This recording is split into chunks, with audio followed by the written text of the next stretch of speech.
Sebelumnya kita sudah belajar tentang ada neraca awal, neraca akhir, kemudian perubahannya dari equity-nya adalah dari income statement, perubahan dari saldo kasnya dari laporan arus kas. Nah, kalau sudah tahu anatominya, ibaratnya biologi, tubuh manusia, kita udah tahu kepalanya mana, badannya mana, kakinya mana.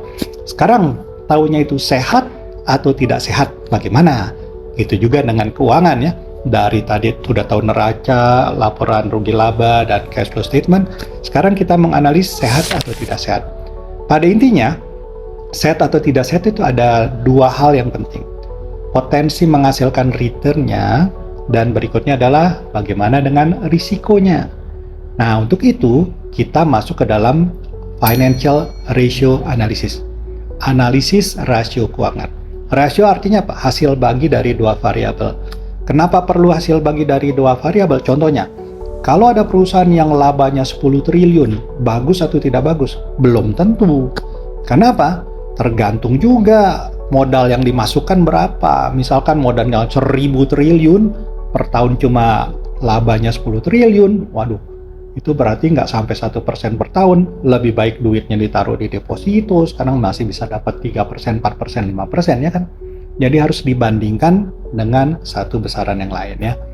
Nah, contohnya, ada orang yang di ruang sebelah nih, berat badannya 70 kilo, gemuk apa kurus? Nah, nggak bisa kesimpulan, tergantung lagi variabel tinggi badannya kan. Kalau 70 kilo, tinggi badannya 2,5 meter, waduh, kurus banget. Tapi kalau 70 kilo, tinggi badannya 1 meter, nah itu gemuk. Jadi harus dibandingkan satu angka dengan angka yang lain. Nah, pada intinya rasio adalah seperti itu, membandingkan satu angka dengan angka yang lainnya. Untuk mengukur risk dan return, ada 4 kelompok rasio. Kelompok yang pertama adalah rasio profitabilitas. Intinya mengukur potensi return-nya. Contohnya apa? Return on asset, return on equity. Jadi labanya dibandingkan dengan total asetnya, dan labanya dibandingkan dengan total equity-nya. Equity itu yang di neraca yang bagian sebelah kanan bawah ya. Nah, seperti itu. Jadi orang bisa tahu berapa persen tuh rasionya dibandingkan nanti dengan kalau duitnya ditaruh di tempat lain masih masuk akal atau enggak ya. Yang kedua, kelompok rasio likuiditas. Apa tuh? Kemampuan untuk membayar kewajiban-kewajiban jangka pendek. Jangka pendek tuh dalam akuntansi itu kurang dari 1 tahun ya. Nah, itu adalah mengukur risiko jangka pendek, short term ya. Contohnya apa? Current ratio, quick ratio. Current ratio apa? Current asset, aset jangka pendek dibandingkan dengan current liabilities. Nah, kewajiban jangka pendek. Kewajiban jangka pendek sumber pembayarannya dari mana? Dibayarnya dari current asset jangka pendek. Harusnya apa? Current assetnya cukup untuk membiayai current liabilities supaya apa? Supaya tidak terjadi gagal bayar ya. Jadi intinya itu. Tapi di dalam current asset ini nanti ada komponen yang lain-lain akan kita bahas berikutnya. Nah, kelompok berikutnya adalah tadi udah profitabilitas, ada likuiditas. Yang berikutnya adalah aktivitas atau turnover. Intinya apa? Setiap rupiah yang ditanamkan di aset itu bisa menghasilkan berapa salesnya, muter berapa kali itu dalam satu periode. Itu adalah mengukur apa? Profitability lagi, return-nya. Contohnya apa? Total asset turnover dan total fixed asset turnover. Kalau total asset turnover adalah sales dibagi dengan total aset ya. Setiap 1 rupiah yang invest di total aset selama satu periode bisa menghasilkan sales berapa, jadi dia muter berapa kali. Berikutnya ada total fixed asset turnover. Setiap 1 rupiah yang diinvest di fixed asset bisa menghasilkan sales berapa dalam satu periode. Biasanya periodenya kalau nggak kuartal, tahunnya. Kemudian yang keempat, rasionya adalah rasio utang, leverage. Intinya adalah mengukur kemampuan membayar dalam jangka panjang kewajibannya ya. Jadi mengukur risiko jangka panjang.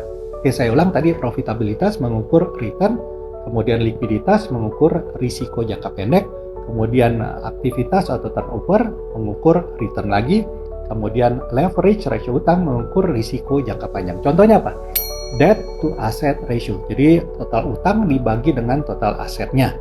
Kemudian juga ada lagi debt to equity ratio, utang dibagi dengan equity, itu di bagian pasifanya dari neraca ya. Oke, itu 1, 2, 3, 4 kelompok rasio yang mengukur risk dan return. Kalau perusahaannya sudah go public, bisa ada kelompok rasio yang kelima, namanya market ratio. Artinya apa? Menghubungkan angka-angka di pasar, dari pasar sahamnya ya, dengan angka-angka di buku. Contohnya apa? Price to earning. Nah, kalau price dapatnya dari pasar, earning hasil dapatnya dari income statement buku. Market to book value. Market value dari equity di pasar dan book value-nya dari buku, dari neraca ya. Yang seperti itu. Dividend yield. Nah, membayar dividennya dari hasil semuanya selama satu periode, hasil dari bukunya dibandingkan dengan harga pasarnya. Jadi intinya menggabungkan angka-angka di pasar dengan angka-angka di buku. Nah itu ya, 5 rasio. 4 rasio pertama itu berlaku untuk semua company, yang rasio yang kelimanya itu hanya berlaku kalau sudah go public.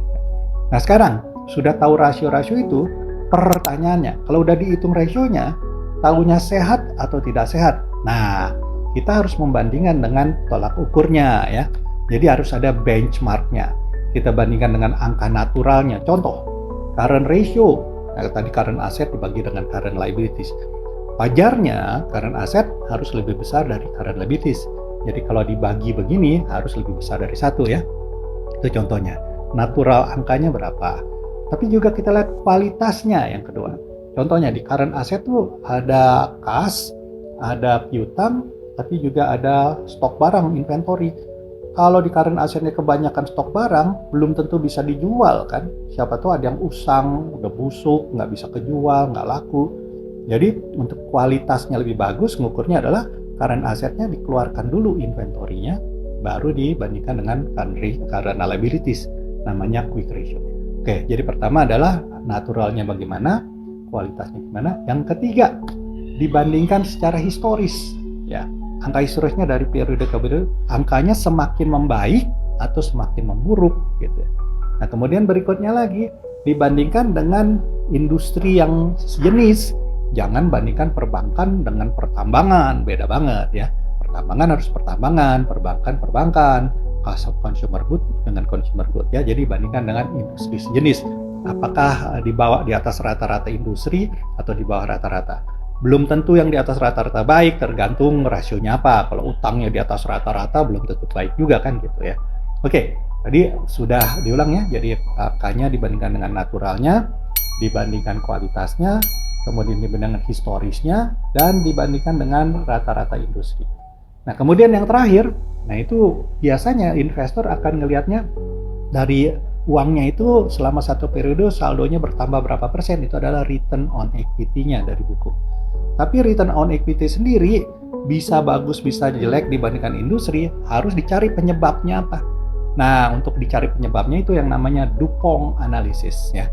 Analisis Dupont itu menguraikan return on equity menjadi komponen-komponennya, kemudian dibandingkan dengan return on equity rata-rata industri dibandingkan dengan komponen-komponennya. Contoh, misalkan return on equity-nya suatu company lebih rendah dibandingkan return on equity rata-rata industri. Nah, itu kan ada gejala penyakit ya. Nah, ibaratnya dokter harus cari tuh apa root cause-nya. Nah, secara matematika, return on equity itu adalah gabungan dari return on asset dan juga di bawahnya ada leverage-nya, ada rasio utang ya. Nah, kemudian dibandingkan dengan industrinya, ternyata mana yang jelek. Misalnya yang jeleknya adalah return on asset. Nah, return on asset sendiri bisa dipecah menjadi 2. Pertama adalah marginnya, dan yang kedua adalah turnover-nya ya. Jadi margin dengan turnover, mana yang lebih jelek dibandingkan industri? Ternyata misalkan marginnya oke, tapi turnover-nya yang kurang bagus. Nah, total asset turnover itu kan sales dibagi total asset, bisa dibagi lagi. Apakah sales dibagi current asset yang jelek atau sales dibagi fixed asset yang jelek ya. Sampai dengan demikian ketahuan. Misalkan ternyata sales dibagi fixed asset yang jelek, wah itu sumber masalahnya. Harus dicari solusinya. Contohnya, ada satu perusahaan distributor kimia yang return on equity-nya lebih rendah dari rata-rata industri ya. Itu kira-kira 15 tahun yang lalu waktu saya jadi konsultannya. Kemudian kita telusuri, ternyata karena return on asset-nya rendah, bukan karena leverage-nya. Dari return on asset ternyata bukan karena marginnya standar nih untuk distributor kimia. Ternyata adalah turnover-nya yang rendah. Total aset turnover-nya setelah ditelusuri ternyata total fixed asset turnover-nya rendah. Apa tuh? Distributor kimia, gudangnya kebanyakan, sementara penggunaan atau utilisasinya cuma sekitar 20-25%. Jadi sangat tidak efisien, mati duitnya di situ ya. Akibatnya apa? Karena ininya rendah, total fixed asset turnover-nya rendah, maka total asset turnover-nya rendah, akibatnya adalah return on asset-nya rendah, akibatnya adalah return on equity-nya rendah. Solusinya apa? Nah, bisa beberapa. Yang pertama, sebagian dari gudangnya dijual, kemudian dikonsolidasi tempat penyimpanan dan rute-rute truknya gitu ya. Bisa juga sebagian dari gudangnya itu disewakan gitu ya. Jadi dengan demikian penggunaannya jadi lebih tinggi, akibatnya apa? Sales-nya naik atau fixed asset yang turun ya. Dengan sales naik dan fixed asset-nya turun, maka total fixed asset turnover-nya akan naik, maka total asset turnover-nya naik, maka return on asset-nya naik, maka akibatnya return on equity-nya juga naik. Nah, itulah cara untuk menganalisis dan mengetahui apakah itu sehat atau tidak sehat ya. Jadi diulang, mulai dengan rasionya, ada 4 rasio yang utama, kalau sudah go public jadi 5 rasio, kemudian dibandingkan dengan tolak ukurnya, benchmarknya. Nah, setelah itu diuraikan dengan dupung analisis untuk mengetahui apakah sumber kelemahannya di mana, sumber kekuatannya di mana, sehingga nanti rekomendasinya menjadi lebih ajak, lebih tepat. Oke, demikian analisis dari laporan keuangan untuk tahu sehat atau tidak sehat. Semoga bermanfaat. Salam.